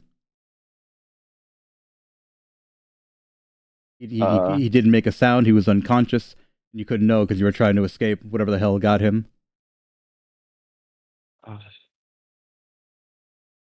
What? I'm like confused, like trying to like recall like how it could have happened. Um. Well. Um. I I guess start looking through his jacket to see if I can find any like information about him or anything. Okay. So you poke around, rifle through his things, and all he really has on him are his weapons, his gear, and that letter that he gave you. He doesn't really have anything else. No like identification. The only thing that he does have that is a weird form of identification. He's got a badge in an unusual shape that like it kind of changes. Sometimes it's a star, sometimes it's like a round shield, sometimes it's a moon shape. It just kind of just depending on where you're looking at it from, it's a different shape, but it just says Dark Watch on it. Hmm. So you're part of this Dark Watch. I guess I Roll history to see if you know what the Dark Watch is. all right. Let's see. 13. You have never heard of this organization. You've never heard anything even remotely similar to this. You didn't know about demons until recently. But your newfound memories kind of fill in the gaps, and you know what you know. These guys live in darkness, die in darkness, and try to protect everyone else. So the only clues you have left about this guy are the letter that he gave you. Uh, I take out the letter and read it. Right? So you reach for the seal and try to like pop it open. The second that your finger even contacts it, the letter itself slowly opens delicately, and it says, "State your name." Morin Stout Boot. In an instant, you are completely like in a white void. There's no one but you and the dead man on the ground in this white infinite matrix void. And he says, Morn Stout Boot, you have shown exceptional courage and dedication in the face of unrelenting evil. Do you accept this charge? I accept. So all at once, the envelope closes itself, lands inside the jacket of the dead man, and the jacket and hat just form themselves on your body. Just, and it's in a voice in your head just says, "Welcome to the Dark Watch." So the letter itself, whenever you have this thing, you can give it to people if you feel that they are qualified to join the Dark Watch, and more than likely, whenever if you do die, they will take over for you. This is an endless war that, again, has no end. So you always need soldiers. You always need to find people that can take your place. And if you feel that there's anybody who is qualified, you give them this. Okay. You are then instructed to report to Valencia at the assigned location. And you don't know what the assigned location is, but as you try to ponder it, you know it'll become clear to you when the time comes. Okay. And I say, there's one thing or two things I have to do. Mm. And I grab my shovel and I start digging a hole for the man. As you go to dig a hole for the man is gone. The man is gone, as are the memories of the man. The man never existed. It's always just been you in your fight against the darkness. Dudum. I know, right? That's a good timing. And your fight against the darkness. Dudum. And then I decided to take one last look at the boys before I leave too. Not, from a distance, because they probably shouldn't see me as I am now. The boys don't even recognize you, and even if they could, they wouldn't know who you were anymore, because you were never here. Then I go to what used to be the man's horse and get on it and head off. The man's horse is now a pony, and Oh. it looks at you with eyes that are very similar to your own, and just kind of like nods. Well, we have a long journey ahead. It turns around, lets you mount it, and you ride off into the sunset. The other horse, still just like eating apples and shit. It's fine. It's just a horse. It's just ignoring his existence, like, yeah. So the horse doesn't care. is it coming? Is it coming with us, or is it just staying there? No, it's just there. I mean, you can bring it with you if you want. You never asked the man about the horse. Yeah. Okay. Okay, so Then, that's the end of Morin's Stout Boot for Meow. All right. Shanoa, Yeah. you are Naruto running through the forest, chasing this creature. Fucking heart pumping, veins blasting blood, white hot through your veins. Give me a survival check. Oh, thank God, at least I was maybe. You get hit by every tree branch, stuck in every poison ivy. You trip and fall. The woman jumps I was over like, you, and it's like It's a 3, but it's a 5. Yeah, the girl jumps over you, and she's like, "Look at this fucking idiot!" And you're just like, "Ah." You're like that SpongeBob meme where he's on the ground with a tray. And you're just like, "Eh." She helps you up, and she's like, "All right, let's go. We're losing it. So give me an athletics." Oh, cool.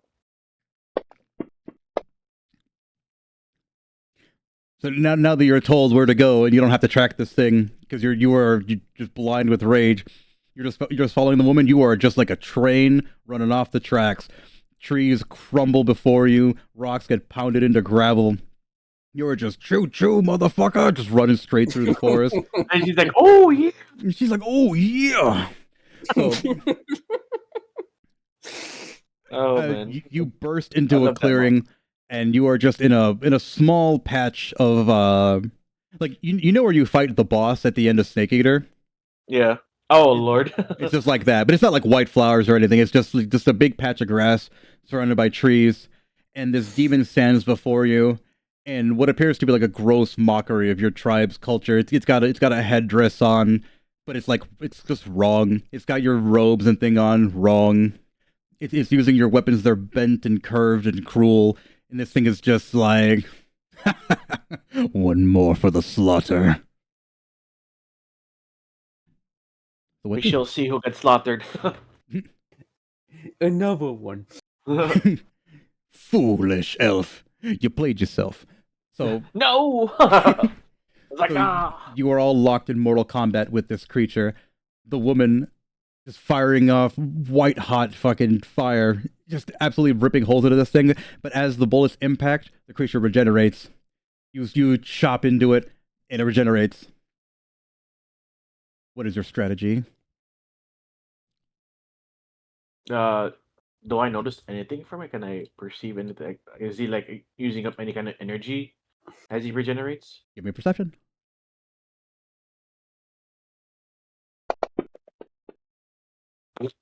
God damn it! Would you roll a 7? Yeah, it was you, 7. you're too jacked up on Mountain Dew to know what's going on right now. You're just hidden. You're just swinging. You're just chopping. You're doing your job. You're like Takamura from fucking Hajime no Ippo. Like you're just doing your job. You're gonna hit and you keep hitting. So eventually, you mess up a little bit and you miss a swing that you should have connected with. The creature goes to hit you, but also misses because of your miss, and ends up just cold cocking the woman, just sending her flying through the fucking trees.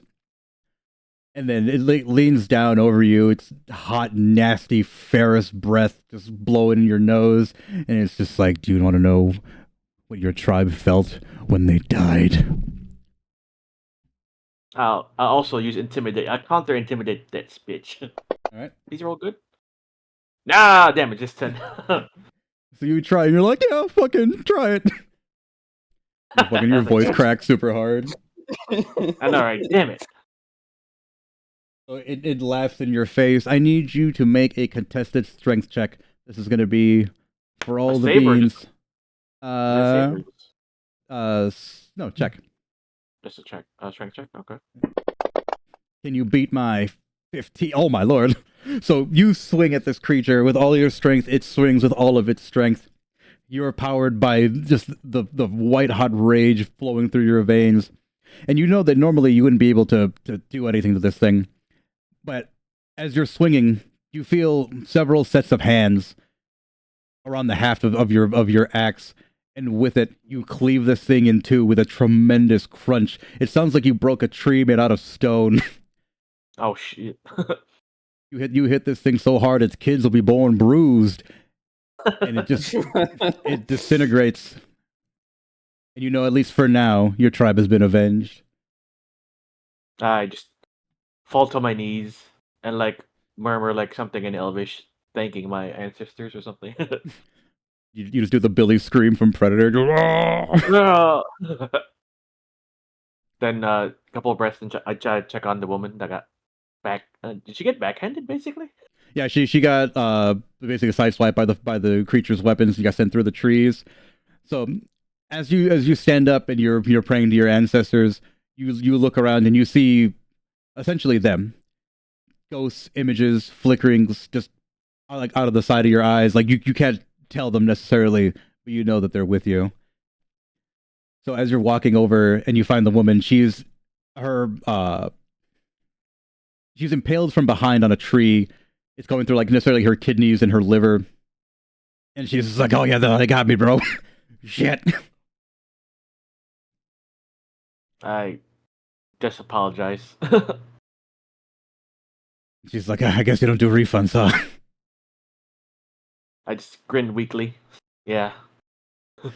So she reaches into her pocket and hands you this letter. She's like, I know you're stupid and can't read, but it'll do. I'm like, It'll do the rest. And just it just falls out of her hands. okay, I make to grab it and maybe just close her eyes. So I try to at least pull her body up the thing. You know? Yeah, you without any kind of effort, just pull her off. You can bury her if you want. Yeah, is this basically around the site where my people are? Yeah, I mean, people are all over the forest. You know, it's not. Yeah, I'm just saying, yeah. I just basically bury her where the demon died and be like, hey, and just make funerary rites based on our customs, and just say died a good death. So as you bury her and perform the sacred rituals, you open the letter, and the same thing that happened to Morin happens to you. You're in a white void, but this time it's a little bit different. The woman is there with you, standing, and she's just kind of like looking around, confused, looking at her hands, looking at her legs, and she's just like, well, shit, and kind of like goes to hit you, but just passes through you, and she's like, oh. She's like, well, I won't need these anymore. Nice try. I just tell her, nice try. She reaches down. She's like, well, I won't need these anymore. Just like in one motion, just like rips off like the jacket and the hat. And she's like, here, dress up, skank. And just throws them on you. Called you have leather. You have a modified version of it. So your regular tribal outfit just becomes the Black Watch outfit. So like where you would have like, a cowskin hides and stuff like that. It's just the black leather of the Black Watch. Your headband and whatever is also the black leather of it. And again, any kind of like tattoos or stuff you would have would form the shape of the badge. Okay. So she's just like, well, you're one of us now, kid. Welcome to the Dark Watch. Tips her non-existent hat and just fades into the darkness. So as you exit the void, the woman never existed. It's always just been you in your fight against the dark. I remember one last something in remember like one last statement for the fallen saying, okay, like till next we meet again. Yep. And you just know you need to get to Valencia, so you start to Naruto run towards that town. Beak. Yeah. You are sitting there beaking it up. You have absolutely pulverized every stone, chopped off every tree. Wait, where is he doing this, by the way? Is he the middle of nowhere? Oh, basically, I would say it's like close to the tree line, close to Valencia, but yeah, it's somewhere in this area because Miara passed by him while he was doing that. So area, yeah, it's somewhere in that area, but it's a no-name town in the middle of fucking nowhere. So calling it a town is an overstatement. Right, exactly. It's just a shanty with better marketing. So the halfling wakes up and he's like, whoop, I am ready to go. And he's like punching and kicking. He's like, oh man, I'm old for this. It's just after that he's while he's doing that, I'm just feeding the chickens. He's like, good. I like it. Optimism for the future. Love it. So he's like, all right, here's the plan, Slim. Hop in the wagon, and we're gonna get them varmints. Well, just put one of the chickens in a cage and go with him. All right. He's like, what about that one? The other chicken just looks at you sadly. The one that's left behind. Well, this was the first one. Kind of weird that it's still hanging around. He's like, well, you don't want him? I'll take him. You're with me now, killer. And he goes and takes like a little like spiked collar, puts it on the chicken. He's like, yeah, look at tough. Takes a little bird's wings. He's like, yeah, and like does like little flexing motion. I meant the one I put in the cage was the first one. The other one is the third one. Yeah, the one that you don't want is the one that he takes. He's like, nobody left behind on my watch. So then you mount up, right, and you get to rolling. So you travel about maybe like a half day's ride. Again, you can see pretty goddamn far. So you find the cave where them there varmints are. And you realize that these things are some kind of mutated, like, dog, coyote, hybrid kind of thing. It's just weird. They're not particularly strong, but there's a lot of them. So he explains that to you as you're going along the way. So you get to the cave, and he's like, all right, Slim, what's the plan? I mean, there's more of them than there are of us, right? Yeah. As far as I reckon. Starts to count on his fingers and toes. He's like, I'm at least 7. You could tell just by looking at it, there are way more than 7. Yeah. So would making a trap work? It's like, well, we need one hell of a trap, Slim. Just thinks for a moment. Um.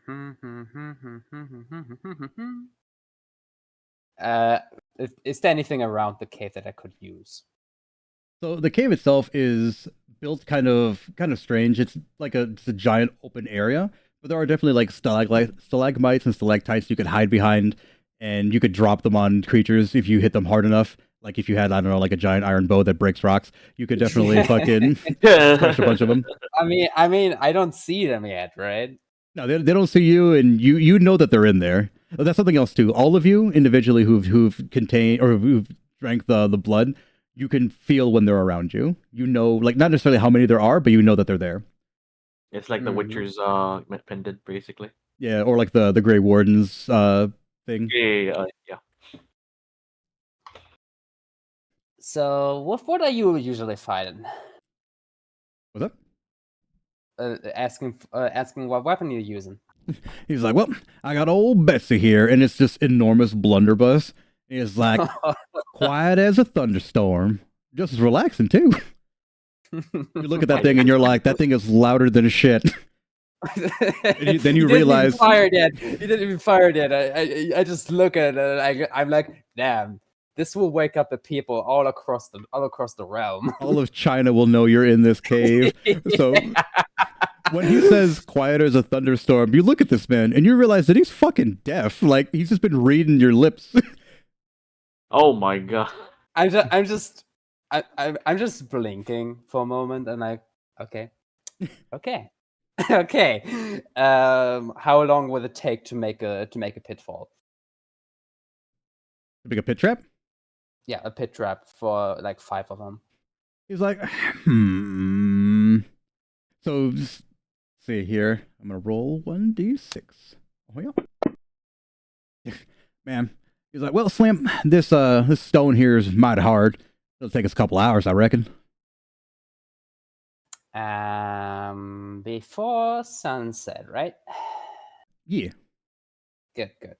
Well, sunrise at this point now. It's dark. I mean, okay. I think I got it a course of action. Mm-hmm. Not die. Yeah, not that. Don't die. That's rule number 1. Don't die. Pro tip, Slim, stay alive. Exactly. Just what is the range on this thing?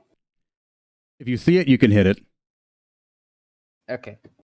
Okay. It's a good answer. Yeah. Mm. On top of the fact that it's incredibly powerful, you have sight beyond sight, like you're holding the fucking Sword of Omens. So you can see No, it. I mean like his blunderbuss is. Oh, the blunderbuss? He's like, oh, shit. Oh, well. He points, everything gets hit. Yeah, it's like, if you can see it, I'll hit it. I don't know if I'll kill it, but I'll hit it. I'll hit it for sure. Like, shit, if the walls are thin enough, even if I can see it, I'll hit it. And he starts, like, slapping his knee.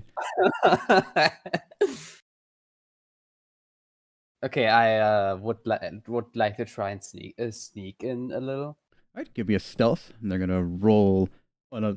What's their passive perception? Oh, yeah, no, roll. Roll your stealth. That would be on disadvantage because scale mirror, right? I don't care about that shit. Roll regular. Okay. Stealth. You can absolutely make armor stealthy, so... I am going to make a reroll of that. Yes, you can. There we go, much better. So you started walking on every like potato chip and rubber duck that you could find. You crash into a fucking thing of empty cookie tins, just making a cacophony. And you're like, oh, well, hang on, I gotta put myself in stealth mode. You turn your Crocs, put them into sport mode, and just squank, squank, squank, squank. They don't notice you anymore. You're like a ghost. Like those purple orc commandos, you know? Yeah, exactly. I've never seen one of those. Exactly. Exactly.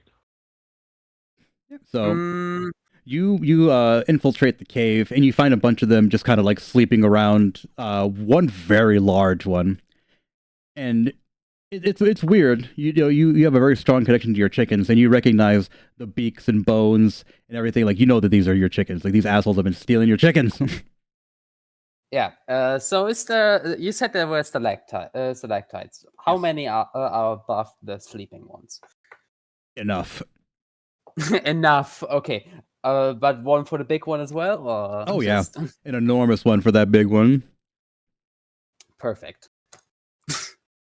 So what I'm gonna do is, since I practiced a little bit with the bow, I'm going to shoot 2 arrows at 2 different stalactites. Okay. So just give me 2d20 rolls. As long as you get a 10, you'll be fine. Yep. Fuck. All right. Oh no! How? So you're like, piece of cake, and just hit him in like random different directions. So then the halfling says, boy, I know I'm deaf, but are you blind? And he just reaches up and just, I know. boom.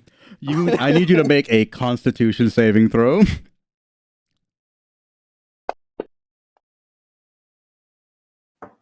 You see him whip out the blicky, and you're like, oh no! You just dive to the ground and cover your ears.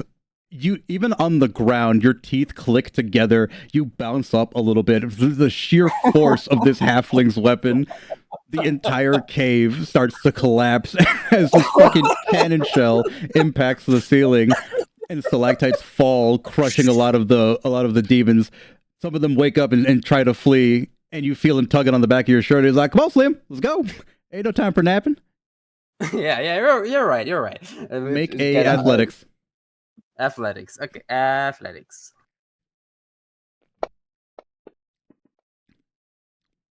Good. 10. So Going on the brink here. Yeah, exactly. These things are nipping at your heels. You're just running knees to chest, doing the Joseph Joestar nigga in the just running, running.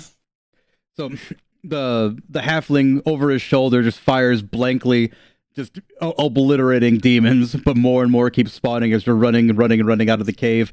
Make one dexterity saving throw.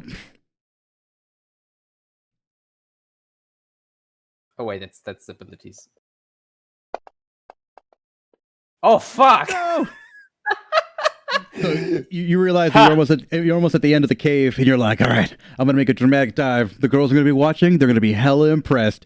You dive, but you dive way too early. So you're just like, fucking feet over your head, just on your face, grinding under the entrance of the stone cave. So then the guy turns around. He doesn't hear you because he's fucking deaf, and he looks over and he sees you. He's like, no, Slim. And he dives back to save you. Right as he does, one of the demon dogs just grabs him and just tears him apart. Oh, fucking hell, man! I'll get up as quickly as possible and shoot that one. All right, make a d20 roll. That was almost the one. That was almost another one. You focus in on this creature. You can see through its retinas. Like you are focused in on it. You let loose your giant iron arrow with a whoomph and a horrifying whee straight through the fucking cave. Any creatures that are caught in the fucking path of it just get also impaled, crushed, and the entrance of the cave collapses behind you. Your chickens and this halfling have been avenged. So I immediately go over to him because he saved my fucking life there. Mm-hmm. So he's absolutely damaged. He's on the verge of death, and he's like, Slim, I messed up. Yeah. No, you didn't mess up. I messed up. He's like, well, I should have been there for you, Slim. Here, and he reaches into his pocket and he grabs his letter. He's just like, I made it myself. I made it myself, and he just fades. He's gone. And I have a hat and I just put it on his face. All right. So you open the letter, and the same thing that happened to the other two happens to you. You're in a white void, but this time it's a little different. Mm-hmm. You're surrounded by verdant trees, calm, peaceful serenity. You see all the dead chickens that you avenged, and they're just like, hey, it's that lizard man. Hell yeah. And they're just flocking around you, wanting to get fed. It's just trying to do that to the best of my ability. Right. So you feed your ghost chickens, and the halfling walks over to you, touching himself like, oh, damn. Well, shoot. I guess that's my ticket punched. Won't be needing this. Stands on the edge of his foot, and his dead body kind of stands up like a rake, like in a cartoon. Takes him, whips the clothes off like a towel, throws them at you, and he's like, "Nice dude, Slim," and he's gone. I take the head back, tip it. Mm-hmm. And as you leave the verdant fields, and now you're just on the side of this rubble-soaked hill, the man never existed. It's just been you and your fight against the darkness. You know you need to head to Valencia. And the chicken, and the chicken I still have. It's true. You're the only one that's not alone. You got your chicken with you. The chicken with the spike collar just runs off now. He's living his own life, his own chicken best life. I just wave after him like, bye. Don't get yourself killed. Immediately gets eaten by a coyote. You're like, no, I'm kidding. Like immediately, 5 feet away, like like a hawk just swoops down and takes it away. Like, well, shit. Well, shit. All right, Miaura. You ready, babe? Yeah. Okay. So you are Naruto running through the trees, running up to this man, attacking this goddamn horrible monster. I'll put it in the group chat. It's just easier that way. Can we just talk about for a moment how the only time I don't play a halfling, this happens? Right. That's why you play halfling. Exactly. Yeah, so this is what it looks like. It's in the game chat. And then... Yeah, it's gross. It's super awful. The worst. Oh, what? You showed them the spider? Yeah. I wanted to make it an asset, but it wouldn't let me fucking import it into the thing in the game for some fucking reason. Where did you put that? Game chat. Game chat. It's directly above the voice call we're in. So no. you're running at this guy. Your eyes are needle points. You're focused. You're just running. Everything else, like you're stepping on things. You notice too. Now that you notice that the animals are actually there, you've been running across the log. You realize it's absolutely an alligator, and it's a giant alligator. But you're just schmoving. It can't catch you. You're zooming. You see the creatures. You see the creatures attacking where you were, and it's like they're chasing after your after image. You are just too goddamn fast. So you run at the creature and you tackle it. You roll it over. It's on top of you now, and you're just doing the patented cat move of just holding it with your front paws and just clawing the shit out of it with your back claws. The creature roars and fucking tries to bite you, but you've got its little fangs in your paws. You're just clawing and clawing and clawing. The guy's just like, cat! Jumps on the thing's back and starts stabbing it with a knife. What are you doing, babe? And yeah, I stand up and then assist him on attacking on the creature. Right. So you realize that even though the creature roared and made all sorts of noises and shit like that, it was just mad at you because like your claw attacks did nothing. I do have my daggers. Okay. So what I want you to do, baby, is double click your character, go to actions, and then for your dagger, okay. The 1d4 plus 5 piercing, just double click that. There's 2 of them, so one. Okay, double click the dagger. Yep. Yeah. Right. So you run up to it. Cat reflexes going. You're doing cartwheels. You're doing sick flips. You're weaving in and out. And you just stab it. When you stab it, you stab it at the joint of one of the legs. It rips off with a horrible, gross, crunching, wet watermelon sound. It is the grossest thing you have ever heard. It's awful. Ew. Yeah. The creature howls in pain, and you look at the creature's face, and that upside down dead girl face is just screaming at you. And give me a perception. Perception.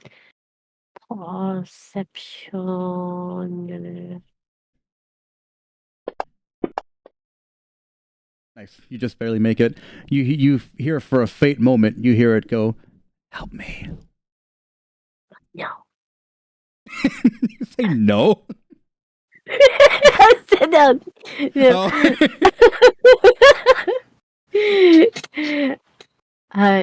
Well, I was started by the voice of the help me, Mhm. looking at the face of that upside down girl. The man on If top of the it's spider is just like, "Don't be tricked. These things are evil," and starts stabbing it again. yeah, I am in conflict if I am going to help the man, but it did help me, so I'm trying to like help him that I don't wanna like really hurt the thing. And So the creature is going buck wild now with one of its missing limbs. It's flailing around, bucking, and you notice that the creatures that you were running on before have been following you. You are stuck in a rock in a hard place now. The entire swamp, all of China knows that you're here, and it's converging on this spot. The man is still riding the spider, and he's stabbing it. He's telling you, "Help me! We need to kill this thing. Don't be tricked. These whatever this thing was, it's not anymore. It will kill you like it killed everybody else." well, since I don't have like any knowledge of the what's happening here, I should like If you don't I believe the gotta man, help you the can roll an insight check to see if he's lying to you. insight inside there. You are very Definitely. conflicted. You don't know what's going on. Oh Lord This is Almighty. all too much. Roll a history check with advantage. So, baby, what you're gonna do? You see on the bottom left where it says 0 modifier. Bottom left. Under the chat Bottom box. left. Hi. All right, so you're gonna hit ADV. You're gonna click that once, and then roll your history check. ADV, hit Mhm. that once, and then double click the insight. History. The history. Mhm. Right, the plus one. Oh, there's two of them.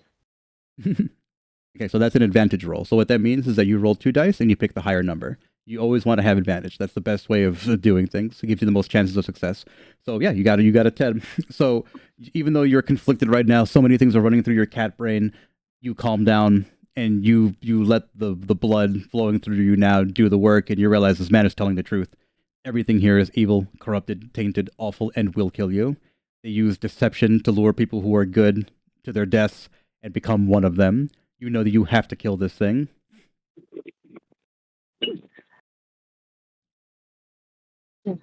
And going to help the good guy. Then Okay. I trust him. So you and the man team up.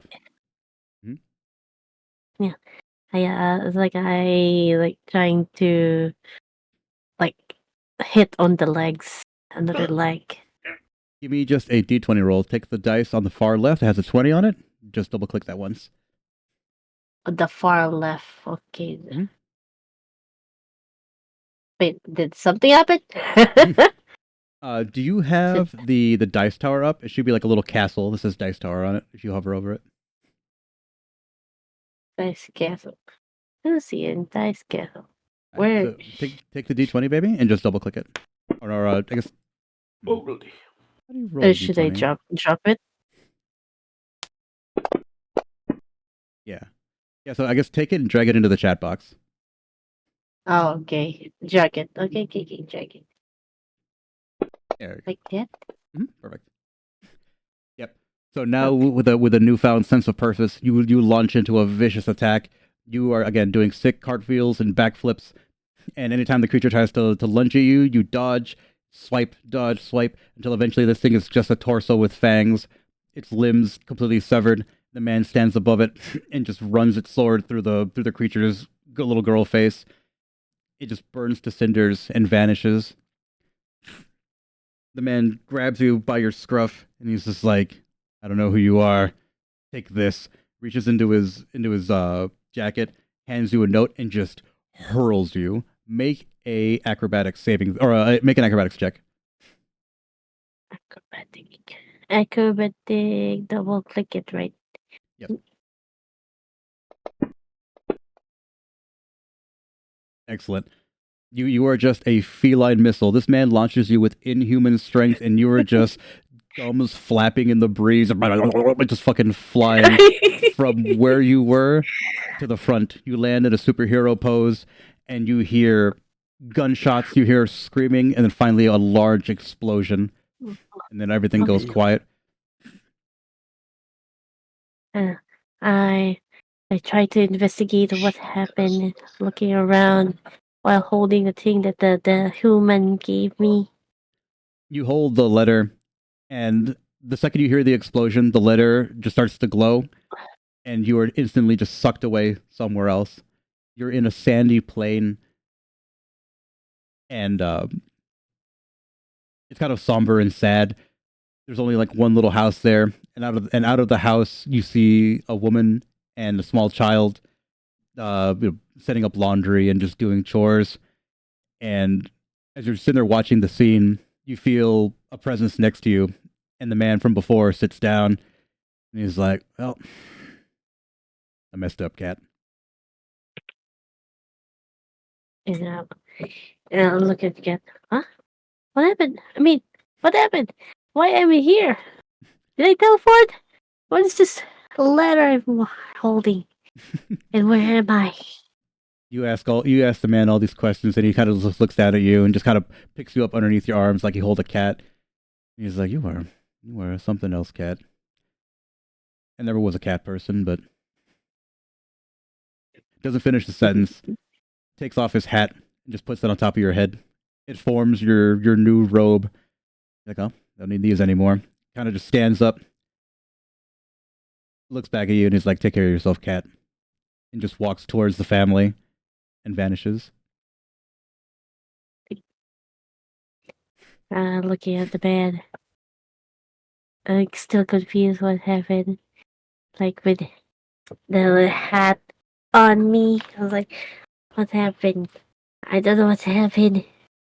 Like, I just teleported here. When you wear the hat and it changes into your thief outfit, a lot of the questions that you have are answered. You know that this man was just trying to do right by his family, taking on this dangerous job to take care of his wife and kid.